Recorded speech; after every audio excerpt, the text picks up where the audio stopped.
बरेली के 20-25 किलोमीटर के इलाके में, चाहे वो शीशगढ़ हो या फिर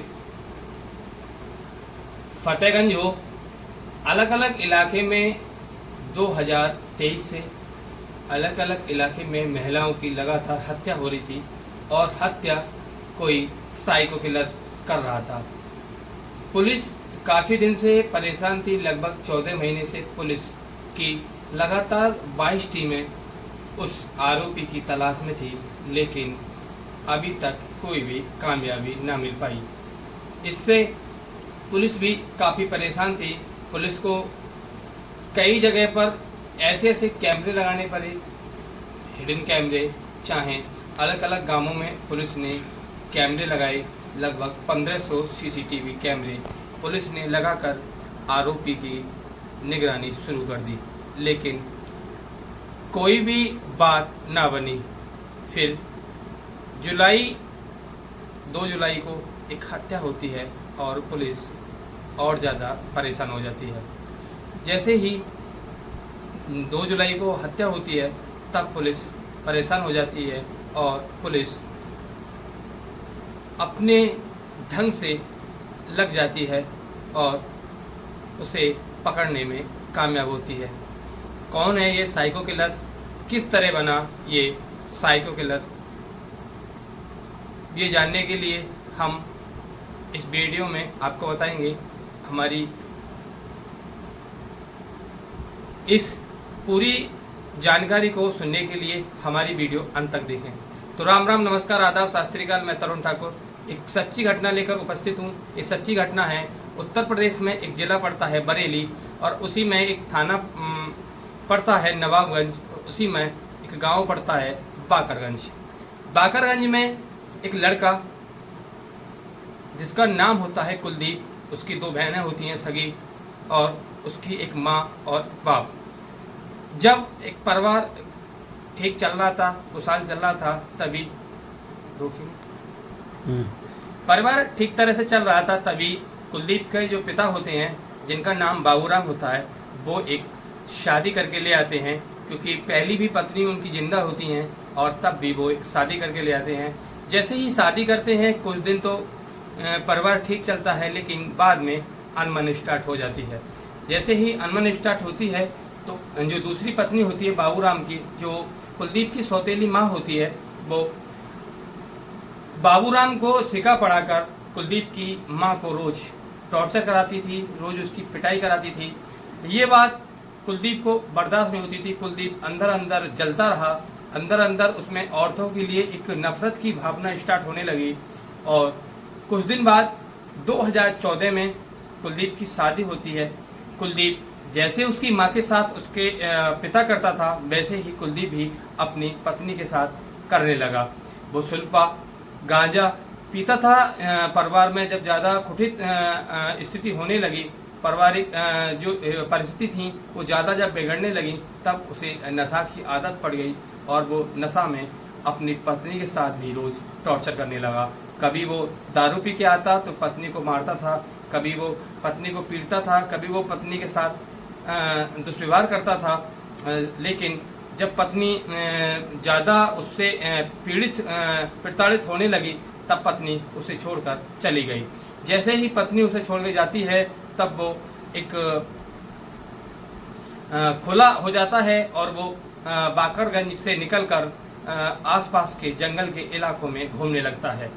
जैसे ही वो घूमने लगता है, तब 1 जुलाई 2023 को वो पहली हत्या करता है। लेडीज अपने काम, जंगल के काम से जैसे ही शाम को वापस आ रही थी, तभी वो एक लेडीज को पकड़ लेता है और उसकी हत्या कर देता है। जैसे ही उसकी हत्या करने के बाद उसकी जो साड़ी होती है उससे बाईं तरफ बांधकर गांठ लगा देता है। ऐसे ही हत्या जब 2 जुलाई को होती है, 2 जुलाई को ही वैसे ही जब खेत से महिला वापसी आती हैं, तब एक महिला को वो रास्ते में पकड़ लेता है और उसकी भी हत्या कर देता है। लगातार जब 2 हत्या हो जाती हैं, तब पुलिस भी अचंभे में पड़ जाती है कि आखिर एक ही तरह से 2 महिलाओं का कत्ल किसने किया है, आखिर कौन है इनका दुश्मन या फिर इनके साथ कुछ गलत हुआ है। तब पुलिस लग जाती है, लेकिन 14 महीने के अंतराल में लगातार अलग अलग जगह और एक ही तरह से महिलाओं की हत्या होने लगी। जब महिलाओं की हत्या होने लगी तब पुलिस ने अपने तरफ से 22 टीम बना करके, लगभग इसमें 100 पुलिस वाले होते हैं, तब उसमें कुछ महिला पुलिसकर्मी भी होती हैं। महिला पुलिसकर्मी दिन में खेतों में काम करने के लिए जाती थी, क्योंकि जैसे हम खेत में काम करने जाएंगे और अब वाक़ाता वो मजदूर की तरह खेत में काम करती थी, क्योंकि जब खेत से वापस वो काम करके आए, जो महिलाओं की हत्या कर रहा है, जो साइको किलर महिलाओं की हत्या कर रहा है, हम उसे पकड़ सकें। लेकिन तब भी पुलिस को कोई कामयाबी नहीं मिली और एक दिन पुलिस उसका स्केच बनवाती है। साइको किलर पकड़ा जाता है और जैसे ही वो पकड़ा जाता है तब पुलिस उससे पूछताछ करती है। एसएसपी अनुराग आर्या खुद मीडिया के सामने कह चुके हैं कि ये जितनी भी महिलाओं का कत्ल किया है वो सब इसने कबूल कर लिया है, इसने मान लिया है कि मैंने महिलाएं मानी। लेकिन जब पुलिस वाले इससे कहानी पूछते हैं तब ये बताता है कि मुझे 45 से और 60 साल की महिलाओं के लिए इतनी नफरत मेरे दिल में थी, क्योंकि जो मेरी माँ, जो मेरी सौतेली माँ थी, वो मेरे और मेरे परिवार, मेरी माँ और मुझे और मेरी बहनों के लिए जो तंग करती थी, तब से मुझे जो महिलाएं हैं लगभग 40 से 60 के बीच की उम्र की जो महिलाएं हैं, उनसे मेरे लिए नफरत हो गई। अब आगे क्या सरकार, क्या अदालत उसे फांसी की सज़ा देगी या फिर उसे उम्र कैद की सज़ा देगी, ये तो एक अदालत का फैसला है। अदालत के मामले में हम क्या कोई भी कुछ नहीं कह सकता, लेकिन ऐसे दुष्टाचारी दुष्ट लोगों को, प्रवृत्ति लोगों को मैं कहता हूँ अपनी तरफ से फांसी होनी चाहिए, क्योंकि ऐसा जो आने वाला ज़माना है, जो आने वाला हमारा युग चल रहा है, उसमें कोई और साइको किलर ना बन सके। ऐसी सज़ा जिसे देखकर लोग डरें और सहमें कि अगर हम ऐसा किसी महिला या फिर किसी पुरुष के साथ करेंगे तो हमारे साथ भी ऐसा हो सकता है। दोस्तों, एक साइको किलर किस तरह, एक साइको किलर ने लगभग 11 महिलाओं का जो कत्ल किया, जो 11 महिलाओं की निर्मम हत्या की, वो भी एक अकेली महिला की। उन्हें खेतों पर से जब वो महिलाएं आती थीं, खेतों पर से जब काम करके वो महिलाएं आती थीं, तो वो किस तरह अपना उन्हें शिकार बनाता था और उन्हें उनका कत्ल कर कर उन्हें ईख के खेत में फेंक देता था। ज़्यादातर पुलिस की मानो तो ज़्यादातर जो उसने कत्ल करे हैं वो ईखमा के खेतों में करे हैं या फिर ईख के खेत के पास में करे हैं। तो ऐसे में जो वहाँ की जनता थी, जो वहाँ की महिला थी, वो काफ़ी डरी हुई थी, काफ़ी सहमी हुई थी, क्योंकि हर कोई शाम होने से पहले ही जंगल से वापस आ जाता था और झुंड बनाकर लोग आते थे, क्योंकि ये जो साइको किलर था वो जब कोई अकेली महिला आती थी वो उसी पर वार करता था, उसी पर हमला करता था। अगर वो झुंड बनाकर आती थी या फिर कोई बच्चा या फिर कोई पुरुष उसे रास्ते में जाते हुए देख लेता था, तब वो किसी महिला पर कोई हमला ना करता था।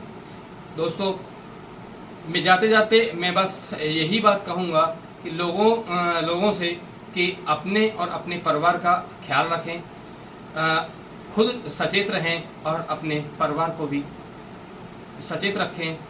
दूसरे से उतनी ही दोस्ती रखें, उतना ही मतलब रखें जिसे हम जानते नहीं, जिसे हम पहचानते नहीं, उससे हम सिर्फ उतना ही मतलब रखें जितना की ज़रूरत हो, बाकी फालतू का मतलब न रख पाएँ। जाते जाते मैं बस यही कहूँगा, इस कहानी को सुनाने का उद्देश्य किसी का दिल दुखाना नहीं, बल्कि लोगों को जागरूक करना है कि इस तरह के जो लोग हैं, इस तरह के जो व्यक्ति हैं, उन सबको हमें समाज से निकाल कर कानूनी कटघरे में खड़ा करना चाहिए।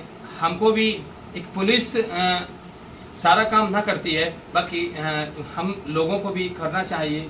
हम लोगों को भी कानून की मदद करनी चाहिए हमेशा, क्योंकि ये ऐसे लोग किसी भी निर्मम लोग की हत्या न कर पाएँ, न की और न किसी को दुख पहुंचा पाएँ।